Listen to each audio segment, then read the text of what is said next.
Hi, I'm Rabbi Ariel Rackovsky. Welcome to another edition of Tefilah Tuesdays. We continue in our series focusing on Hallel. Throughout the Hallel, we find that there are a number of chapters of Tehillim that are divided up into different paragraphs.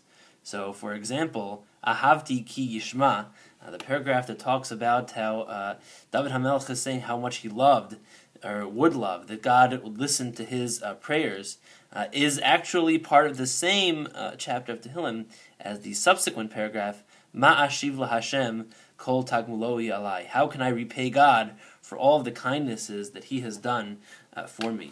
The former half we don't read on Rosh Chodesh or on the latter half of Pesach, and the latter half we do read both on Rosh Chodesh. We read all the time. There is a thematic difference between these two. The first part, Havti ki yishma Hashem es kolita hanunai, talks about the deliverance from times of tribulation.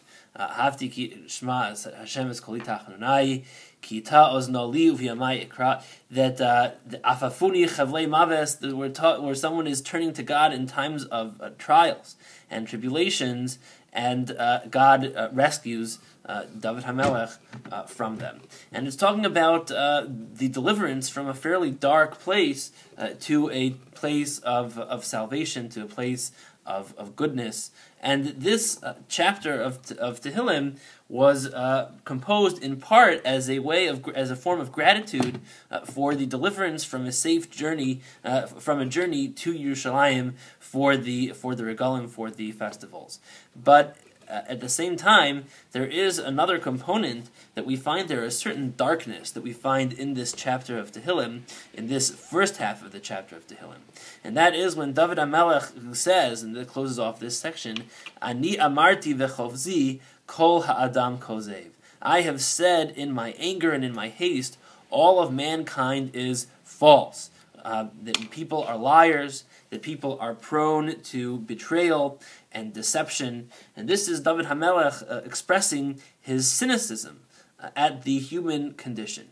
Just to give you a sense of where he's coming from when he writes this, as some of the commentaries explain, he wrote this when he was on the run, or when he was on the run from Shaul HaMelech, from King Saul, who was actually also his father-in-law. Shaul HaMelech was deposed from the throne by divine order after failing to eradicate the entire Amalekite nation. As a result of his inability to do so, HaKadosh Baruch Hu said that he no longer wants Shaul on the throne, that Shaul is a disappointment to him, and ordered Shmuel Hanavi to find a replacement. And that replacement ended up being David, who, his modesty and Torah scholarship and kindness was a worthy successor for the throne. And yet, for the rest of his life, Shaul viewed David as nothing but a pretender, but a usurper, and a mortal enemy, despite the fact that David HaMelech was married to one of his daughters, and was the best friend of his son Yonatan. Nevertheless, Shaul dedicated his energies to running after and to tracking down David with the intent of killing him. So David is confronted with a murderously angry father-in-law, and his path was beset by informants and by betrayal. For example, Doeg HaEdomi, who was described as Abir Haroim, the great shepherd, the head of the shepherds of Shaul HaMelech, was the one who identified that David had fled to the city of Kohanim, to Nov, whereupon Shaul went there and slaughtered all of the inhabitants. So David is writing from his vantage point of cynicism. He is feeling as though being a friend to someone, having a relationship with another person, that is a futile effort. And cynically, he said that no matter what happens, you become close to another person, Kol ha'adam kozev. Ultimately, they're going to stab you in the back. They're going to betray you. That is one explanation given for this for this phrase. However, the Radak, Rav David Kimchi, offers a different explanation. Ani amarti bechovzi kol ha'adam kozev.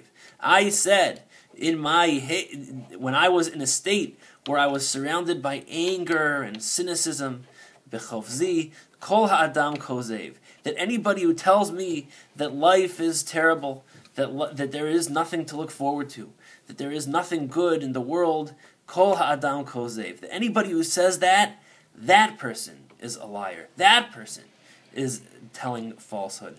That person has no sense of optimism. And that's where we go from that part to the next part into the next paragraph. Ma'ashiv laHashem kol tagmulohi alai. Even when things are terrible, even when things are looking difficult, nevertheless, it is important to take stock and to maintain a sense of optimism, because HaKadosh Baruch Hu still blesses us in some ways, in many ways. Kol tagmulohi alai, kos yeshuos esa, and therefore I will raise a glass of salvation and thank God for all the goodness that He has bestowed upon me. Ultimately, Hallel is a prayer of rejoicing. But it's not just rejoicing for the sake of rejoicing, it's rejoicing as a result of being delivered from times of trials and times of tribulations. And the overarching message of Hallel is to maintain a sense of optimism and a sense of positivity about life. We'll see you next time.